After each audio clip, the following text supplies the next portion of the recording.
কাছে ফিরে যেতে পারি, আবার কল্যাণ লাভ করতে পারি। আচ্ছা, বৃক্ষে এমন কোন ফল দিতে পারতেন যে ফলটা বিষ ফল? আজকে যে আমরা ফল আস্বাদন করছি, বৃক্ষ জন্মটা তো দুর্ভাগ্য হয়েছে, তাই না? কোন পাপের ফলে বৃক্ষ জন্মে আমি চলে গেছি, ওইখান থেকে ফল দিচ্ছে যে ফল শুধু আস্বাদন, ওখানে বিষ ফল দিতে পারতেন, মানুষের আহারের অনুপযোগী কোন ফল দিতে পারতেন।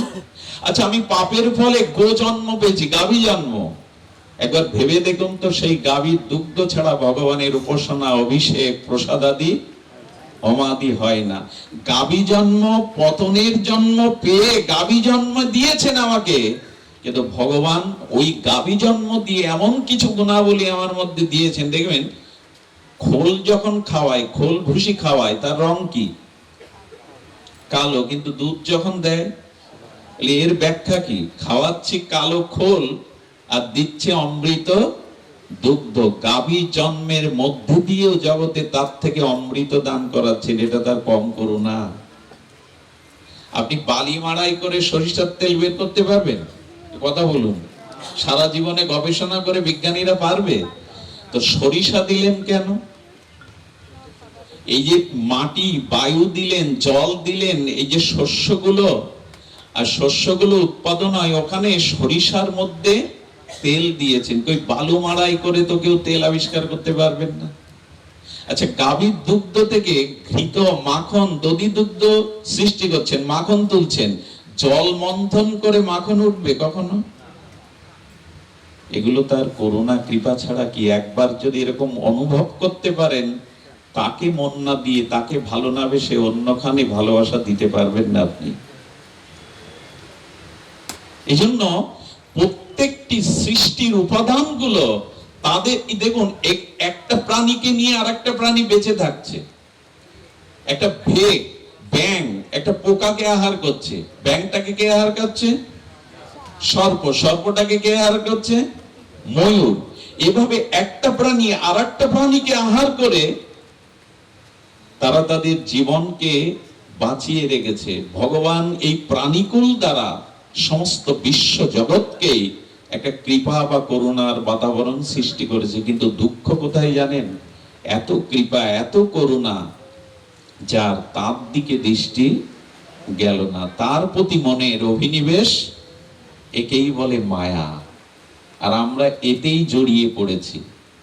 এই যে দেহ, সংসার, স্ত্রী, পুত্র, বৃত্ত, বৈভব, পদ, প্রতিষ্ঠা, যশ, খ্যাতি, ভগবান এগুলি দিয়ে, ওই যে মা যেমন সংসারের কাজে ব্যস্ত হওয়ার জন্য অবাধ্য সন্তানের, দুষ্ট সন্তানের সামনে খেলনা, মিঠাই দিয়ে ভুলিয়ে রাখতে চায়, তেমনি মায়াও আমাদের ভগবানকে ভুলিয়ে রেখেছে। এই জন্য দেবশ্রীপাদ বলছেন, নির্মম ভবতি, একটু মায়া কমাও। ঘরের, এই বাবা, এই তোমাদের বলছে, এই কথা বলো না, ওখানে বসে কথা বলো না। জয় শ্রী রাধে। ভাগবতে এসেও মোবাইল নয় বাবা, মোবাইল বাইরে দেখো। জয় শ্রী রাধে। এখানে অন্তত যন্ত্রের ব্যবহারটা না করাই উচিত। ভগবত ধামে এলে ওদিকে দৃষ্টি যেতে পারে। ভগবান শ্রীকৃষ্ণ ঘুমানোর সময় 24 ঘন্টা একটা জিনিস কাছে রাখতেন, বাঁশি। মা যশোদা দেখতো গোপাল বাঁশিটাও রাত্রে ঘুমার সময় কাছে রেখেছে। এখন আমরাও একটা জিনিস রাখি ঘুমানোর সময়, বাঁশি। আমাদের দুর্দশা এই, মাথার কাছে, বুকের উপরে, ওটা ছাড়া চলবে না। এই ভাগবত শ্রবণের জন্য দেবতারা অমৃত ভাণ্ড এনেছিলেন স্বর্গ থেকে। যে সুখদেব ভগবান, আপনি পরীক্ষিতকে অমৃত খেতে দিন, ও মরবে না তক্ষক দর্শনে। তখন ভগবান সুখদেব বলছেন, তোমরা দেবতারা তো বিনিময় ছাড়া বোঝো না, অমৃত দিতে এসছো, তোমাদের কি চাই? তখন বললেন, স্বর্গের অমৃত নিন, পরীক্ষিত মহারাজ অভিশাপে মরবে না তক্ষক দংশনে, বিনিময় আমাদের কথামৃত, হরি কথামৃত শোনার ভাগ্য দিন। দেবতারা এসে বলছে পৃথিবীতে, পরীক্ষিত নিল না, বলল স্বর্গের অমৃত পেলে কিছুদিন আয়ু পাবো, তাতে ভক্তি পাবো না, ঈশ্বর পাবো না, ঈশ্বরে প্রেম পাবো না। তো ভাগবত শোনার জন্য, ভাগবত অমৃত কথা শোনার জন্য স্বর্গের অমৃত কুম্ভ ত্যাগ করেছিলেন। আমি যদি মোবাইল না ত্যাগ করতে পারি আমি কি পাবো? আমি কি পাবো এখানে? উনি স্বর্গের অমৃত ছাড়ছেন, আমি যন্ত্রটা ছাড়তে পারছি না কিছুক্ষণের জন্য, যে এখানে হরি কথা হচ্ছে, আমার মনোনিবেশ করা উচিত। সুধীজন, এই জন্য বহিরঙ্গ মায়া আমাদের টেনে নিয়ে যায়। ওই যে দেয়াল দিয়ে আলো প্রবেশ করে না, বাতাস প্রবেশ করে না, আপনিও ঘরে ঢুকতে পারবেন না। এই মায়ায় আমাদের ভগবত রাজ্যে প্রবেশ করতে দেয় না। যেমন এখানে বসেও অনেকের চোখে যদি ঘুম নামে, একেই বলে মায়া। মায়া দেবী বলছেন, সাধু সঙ্গ হরি কথা শুনলে যে তোমার বিবেক জাগবে, আমি তা করতে দেব না। আর রাধারানী কার উপর ভর করেছে, তুমি অমৃতময় হরি কথা শুনে বিবেককে জাগিয়ে দাও। এখানে মায়া দেবীও আসে, রাধারানীও। কে কোনটা নেবে এটা তার বিষয়, সকলের রুচি হয় না। হরি কথাতে, ভাগবত কথাতে অনেক জন্মের স্বীকৃতি না হলে রুচি হয় না। কেউ হাই তুলছে, কেউ ঘুমিয়ে পড়ছে, কারোর শরীরের ভারসাম্য ঠিক নেই, কেউ বা ঘড়ি দেখছে, কেউ বা ব্যতিব্যস্ত হয়ে গেছে, অন্য কোনো কাজ বাকি আছে। হ্যাঁ, এই যে ব্যস্ততা, এই যে হরিকথা বিমুখতা, হরিকথাতে আসক্তি না আসা, বহু জন্মের অপরাধ হৃদয়ে বিরাজ করলে ভাগবত কথা সাধু সঙ্গে তার রুচি হয় না। বহু জন্মের অপরাধ যদি তার ভেতরে থাকে, কৃষ্ণ কথাতে রুচি আসে না। এই জন্য আমাদের হরি কথাটা ধ্যান দিতে হবে। এটা প্রবেশের দুয়ার, ভক্তি রাজ্যে, ভগবান রাজ্যে প্রবেশের দুয়ারই হলো হরি কথা। যে কথা বলছিলাম, ভগবান বিশেষ কৃপা করে আমার এই মনুষ্য জন্ম দিয়েছেন। আচ্ছা, মনুষ্য জন্মটা ভগবত কৃপায় পেয়েছি না আমার কোন সুকর্ম সুকৃতিতে পেয়েছি? একটু জানতে চাইছি আপনাদের কাছে। ভগবানের বিশেষ কৃপায় মনুষ্য জন্মটা পেয়েছি, দেবতাদের দুর্লভ এই মনুষ্য জন্ম, না আমার কোন সুকৃতি সুকর্মের ফলে পেয়েছি? কোনটা হবে? সবাই এটা বলবে, অনেকেই বলবে যে সুকৃতির ফলে মনুষ্য জন্ম পেয়েছি, যার দেবতারাও চায় না। কোন সুকৃতির ফলে পাননি আপনি, ভগবানের বিশেষ কৃপার কারণে পেয়েছেন। এর উত্তর দিয়েছেন আমাদের আচার্যরা। শুনুন, আমার পূর্বজন্মের যদি বহু সুকৃতি থাকে, আর সেজন্য যদি আমি মনুষ্য জন্ম পাই, আমি কুকৃতি কাজগুলো, কুকাজগুলো স্বভাবের কারণে করছি কেন? এত সুকৃতি আছে তো। কথা কি বোঝা যায়? আমার পূর্বজন্মের যদি সৌভাগ্য সুকৃতি থাকে, আর তার কারণে যদি আমি মনুষ্য জন্ম পাই, তা আমার ভিতরে তমগুণ, কুকর্ম, অধর্ম, ভোগ বৃত্তিগুলো এলো কোথা থেকে? দুগ্ধ দ্বারা প্রদীপ জ্বালানো যায় না, কিন্তু ঘিত দ্বারা যায়। ওই দুগ্ধ থেকে যে ঘি তৈরি হয়, তার দ্বারা আপনি প্রদীপ জ্বালাতে পারবেন। তেমনি সুকৃতি থাকলে আপনার মনের গতি, আপনার চরিত্রের গতি, আপনার আমার বৃত্তির গতি তো সুদিকেই যেত। সুকৃতির ফলে জন্ম পেয়েছি।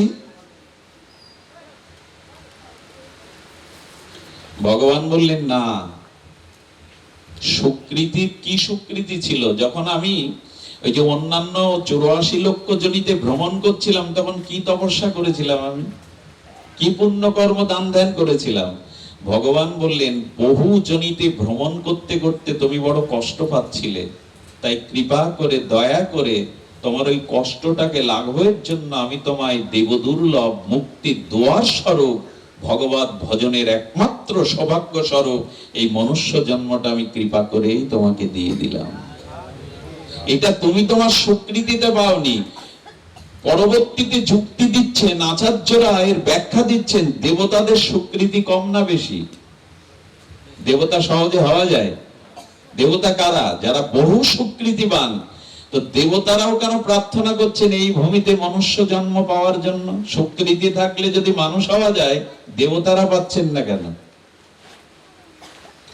বোঝা যায় কি কথা?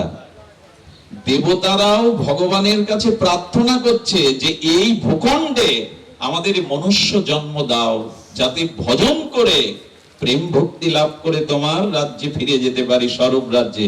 দেবতারাও প্রার্থনা করে পাচ্ছে না, তাহলে স্বীকৃতিতে মনুষ্য জন্ম পাওয়া যায়? ভগবান বিশেষ কৃপা করে আমাকে এই জন্ম দিয়েছিলেন। কেন? সাধন ভজন করে আমার কাছে ফিরে এসো, ঘরের ছেলে ঘরে ফিরে এসো। কারণ আমার কাছে আসলে এখানে মৃত্যু নেই, জরা নেই, ব্যাধি নেই, কর্মফলের কোনো অভিশাপ নেই। ফিরে এসো আমার কাছে, ঘরে ফিরে এসো। বিশেষ কৃপা করে জন্ম দিয়েছেন, কিন্তু কৃপাটা উপলব্ধি, এই কৃপাটা, ভগবানের এই করুণাটা, আপনার মনুষ্য জন্মের দুর্লভতাটা উপলব্ধি সেদিন হবে যেদিন কোন মহতের কৃপা, গুরু কৃপা, সাধু কৃপা আপনার উপরে বর্ষিত হবে। তার আগে এই উপলব্ধি আসবে না। এই জন্য বিবেক আজ আমাদের জাগ্রত হচ্ছে না। আরেকটি জিনিস আমি গতকাল এই প্রসঙ্গে বলেছিলাম, দেখুন আমরা জন্ম কেন হলো আমাদের, দ্বিতীয়ত আমাদের মনুষ্য জন্ম পেলাম, এর সফলতাই বা কি, এর সার্থকতাই বা কি? এই প্রশ্নের উত্তর যদি জানতে হয় তবে বেদ ভগবান বলে দিয়েছেন, দেখুন মনুষ্য জন্মের সফলতার একটা সফলতা হলো দীর্ঘ আয়ু পাওয়া। কেউ সহজে মরতে চায় আমরা? এখানে যারা আছেন, মায়ের কাছে একটা স্তুতি আছে যে যশং দেহি ধনং দেহি পুত্রং দেহি। বেদের একটা মন্ত্রেও আছে, যেন আমি শতবৎস পরমায়ু নিয়ে বেঁচে থাকতে পারি। আছে না এই প্রার্থনা? যেন আমি শতায়ু হতে পারি, শতবৎসর পরমায়ু হয়। আচ্ছা, আয়ু কাকে বলে? খুব বেশি দিন বেঁচে থাকাকে আয়ু বলে? একটু কথা বলবেন, আলোচনাটা যাতে সহজ হয়, খুব গভীরে না যায়, মনোসংযোগ হয়। আয়ু কাকে বলে? দীর্ঘদিন বেঁচে থাকা। দীর্ঘদিন বেঁচে থাকাটাই আমাদের ঋষিরা আয়ু বলেনি। খুব মার্মিক কথা, জানলে আনন্দ পাবেন। যদিও আপনারা তাপ প্রবাহে কষ্ট পাচ্ছেন গরমে, তবে এইটুকু বলি, সংসারের তাপ এর থেকে বেশি তাপ। এই যে ছেলেটা মানুষ হলো না, মেয়েটাকে পাত্রস্থ করতে পারছি না, সংসারের রোগ শোকের জ্বালা, এই তাপের থেকে আরো, ওটাকে বলে ত্রিতাপ তাপ। এখন এই তাপ তো পাখা টেনে শীতল জলে ফ্যানের তলে গেলে যাবে। সংসারের তাপ, ত্রিতাপ তাপ, হৃদয়ের যে সংসারের জ্বালার তাপ, এটা কি করে যাবে? ফ্যানে যাবে তো? শীতল জলে স্নান করলে যাবে তো? আকাশ থেকে 7 দিন ঝড়ো ঝড়ো বৃষ্টি নামলে যাবে তো? গোপীরা উত্তর দিয়েছেন, তব কথামৃতম তপ্ত জীবনম। হরি কথা শ্রদ্ধালু এ শোনো, তাহলে সংসারের তাপ দূরে যাবে। তব কথামৃতম তপ্ত জীবনম, এই যে তপ্ত জীবন আমাদের, এ জোড়াবার একটাই উপায়, হরি কথামৃত শ্রবণ করা। এই জন্য বাইরের তাপে আজ বাতাস দিবেন কি? এখনই আমি মারা গেলে এখন আমাকে জ্বলন্ত অগ্নিতে পোড়াবেন, ওটাই তখন আপনাদের কর্তব্য হয়ে দাঁড়াবে। অন্ত্যেষ্টিক্রিয়া করাটা আপনাদের, একদিন তো দেহ পুড়বে। আজ হরি কথামৃত পান করুন, তাহলে হৃদয়ের জ্বালা যাবে। বাইরে খুব বেশি পাখা টানলে আবার ঘুম আসতে পারে। সুধীজন, আমি বলতে চাইছিলাম, দেহ সুখ তো সারা জীবন করে গেলাম, আত্মার সুখ যাতে হয়, এখন হরি কথা ধৈর্য ধরে শুনুন। সুধীজন, আমরা যে আলোচনায় প্রবৃত্ত হয়েছি তাতে এইটুকু বলতে পারি, জন্ম হলো কেন এবং মনুষ্য জন্মের সফলতা কিসে? সফলতা আমরা চাই শত বছর আয়ু হলে। আয়ু কাকে বলে? এটা খুব মার্মিক কথা। দেখুন, প্রকৃত আয়ু কাকে বলে? আচ্ছা, কচ্ছপের আয়ু, আমাদের বিজ্ঞানীরা বলছেন 400 বছর, 300 বছর। তো যে প্রাণী 400 বছর বেঁচে থাকে, কচ্ছপের 400 বছর পরমায়ু খুব সার্থকতা হয় কি জগতের? তাহলে আয়ু পেলেই কি জীবন সফল হয় এটা মনে করেন? আয়ু পেলেই, শত আয়ু হলেই বা 120 বছর 30 বছর বাঁচলে এতে জীবন সফল হবে তো? চাইছি যে আমাকে শতায়ু করো, তাড়াতাড়ি যেন না মরি। আয়ু কাকে বলে শুনুন। একবার না একজন ব্রাহ্মণ, একটি সত্য ঘটনা শুনুন। উত্তরপ্রদেশে এক ব্রাহ্মণ, তিনি রোগের কারণে কিছুটা অভাবগ্রস্ত হয়ে কিছু জমি জমা ছিল, ওটা বিক্রি করে দিয়েছেন। এখন ভিটে বাড়ি আর সামান্য একটু সম্পত্তি আছে, তাই দিয়ে কোন রকমে এই ব্রাহ্মণ টিকে আছে, বেঁচে আছে। স্ত্রী বলছে, দেখো, আত্মীয় স্বজনের মাঝে হঠাৎ যদি কারো জীবনে অর্থভাব দেখা দেয়, দারিদ্রতা দেখা দেয়, তখন সেটি বড় অভিশাপ হয়ে দেখা দেয়। দেখবেন, আপনার হঠাৎ যদি অভাব দেখা দেয়, পাশে কোনো আত্মীয় স্বজনকে আর পাবেন না। নিজজন বলে আপনার পাশে আর কাউকে। শুকনো ফুলে কি আর ভ্রমর বসে? বসে কখনো? ঝরা ফুলে শুকনো ফুলে ভ্রমর। যে জঙ্গলে তৃণগুলো, যে জঙ্গলে ঘাসগুলো তৃণগুলো দাবাগ্নিতে পুড়ে যায়, ওখানে আর কোনো হরিণ বা প্রাণীরা থাকে? থাকবে কেন? তৃণ নাই তো। এই জগৎটার নিয়ম ওই রকম। এখানে আপনি যেই অর্থভাবে পড়বেন, দারিদ্রতা সীমার নিচে পড়বেন, প্রিয়জন বলতে, আপনজন বলতে তাদের আর সবাই দূরে সরে যাবে। এই সময় বেঁচে থাকাটা খুব অপমানের হয়ে দাঁড়ায়। তো ওই ব্রাহ্মণ পত্নী বলছেন, এক কাজ করো, এই অপমানের মধ্যে বেঁচে থাকার থেকে চলো অন্য গ্রামে গিয়ে আমরা বাস করি, যেটুকু আছে অন্য একটা গ্রামে একটু জায়গা জমি দেখে এসো। সকালবেলা উঠে মুখে তার স্ত্রীর দেওয়া কিছু প্রসাদাদি পেয়ে গ্রাম থেকে গ্রামান্তরে কিছু দূর গিয়ে একটা গ্রাম, তার পরিবেশ বা তার পরিস্থিতি দেখে ভালো লেগেছে। গ্রামের যিনি প্রধান তাকে গিয়ে বলছেন, গ্রাম প্রধান, আমি ব্রাহ্মণ, আমি এসেছি এই গ্রামে, আমার গ্রামটা প্রাকৃতিক সৌন্দর্য সহ পরিবেশ পছন্দ হয়েছে, যদি এই গ্রামে একটুকু জায়গা পেতাম আমি এখানেই বসবাস করতাম। তো গ্রাম প্রধান দেখছেন ওনার ভাষা, ওনার অঙ্গভঙ্গিমা, ওনার শরীরের যে জ্যোতি, ওনার ব্যক্তিত্ব দেখে মনে হচ্ছে ইনি সাধারণ না, ইনি পণ্ডিত ব্যক্তি। অভাবগ্রস্ত হয়ে বলেন, দেখুন আপনার মতো পণ্ডিত ব্রাহ্মণ যদি আমার গ্রামে আসতে চায় সেটা তো আমার ভাগ্য।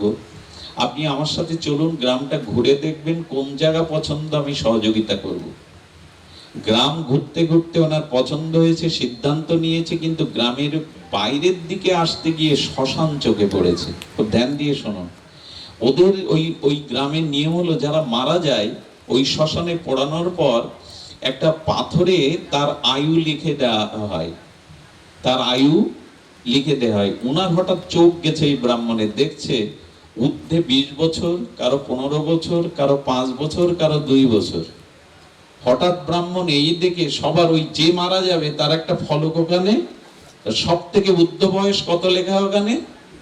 20 বছর। উনি তখন বললেন গ্রাম প্রধানকে, আমি আমার সিদ্ধান্ত বদলেছি, আমি এই গ্রামে আসতে, কারণটা বুঝতে পাচ্ছেন, আয়ু সর্বোচ্চ 20 বছর। তখন বললেন, আপনি ইতিপূর্বে বললেন এই গ্রাম আপনার খুব পছন্দ হয়েছে, আপনি এখানেই বাস করতে চান, এখন এই সিদ্ধান্ত বিচার কেন বদলালেন?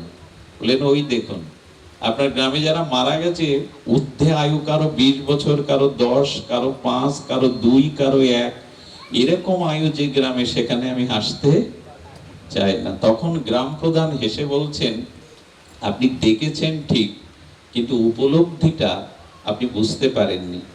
এই গ্রামের একটা নিয়ম আছে, প্রকৃত আয়ু লিখে রাখা। তার মানে প্রকৃত আয়ু কাকে বলে আর প্রকৃত আয়ু কোনটা নয়। দেখুন, অর্থ আপনার কাছে আছে, এই অর্থটা ড্রাগে, নারীতে বা জুয়াতে আপনি ব্যয় করলে অর্থটা সদ্ব্যবহার করা হয় কি? কথা বলুন, করা হয় কি? আর যদি হাসপাতাল, শিক্ষাঙ্গন তৈরি করেন, মানুষের দান ধ্যান করেন, সৎ কাজে, বৈষ্ণব সেবায়, ভাগবত কাজে, মন্দির নির্মাণে, বিগ্রহ সেবায় লাগান, এটা অর্থের সদ্ব্যবহার কিনা? তেমনি আয়ুরও সদ্ব্যবহার করা যায়, অসৎ ব্যবহারও করা যায়। এখন আপনারা সময় বা আয়ুর কি ব্যবহার করছেন?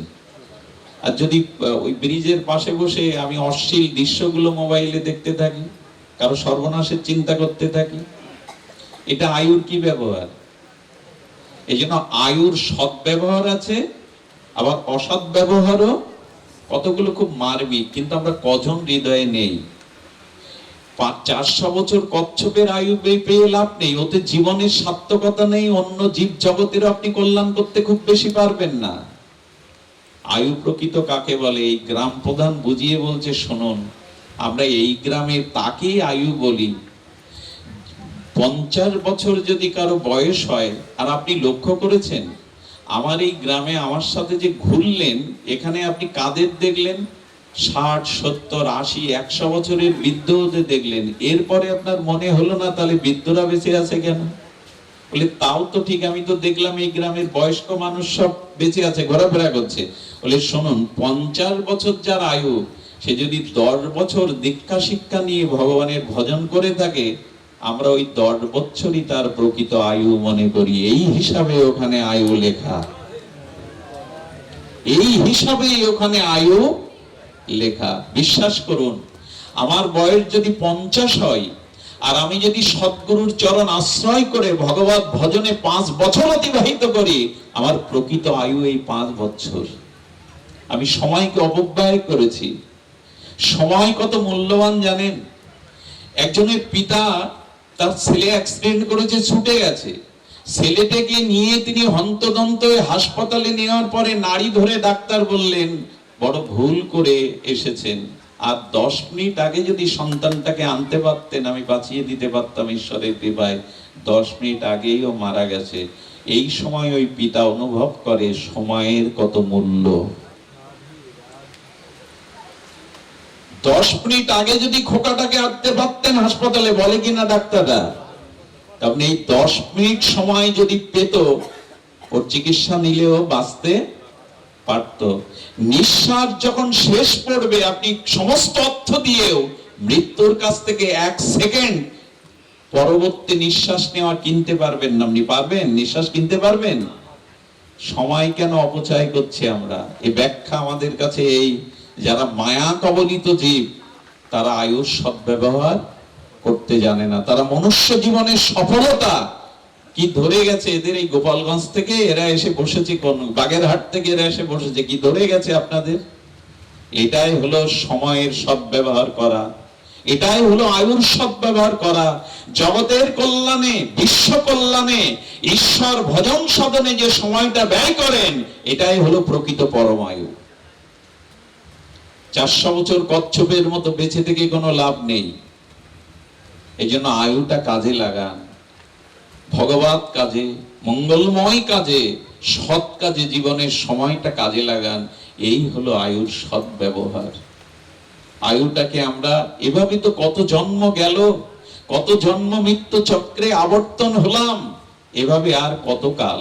এই জন্য সামনে যার পূজা করছি ওনার 2টি রূপ, এই আদ্যা শক্তি দেবী ভগবতী, এই 10 ভুজা 10 প্রহরিণী, এই বিপদ নাশিনী বরাভয় দায়িনী যোগমায়া পরিবৃতা, ইনার 2টি রূপ, একটি মহামায়া, একটি যোগমায়া।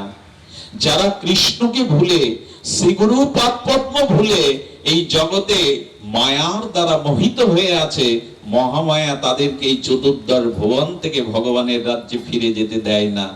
এই মহামায়া হলো সংসার কারাগারের জেলার।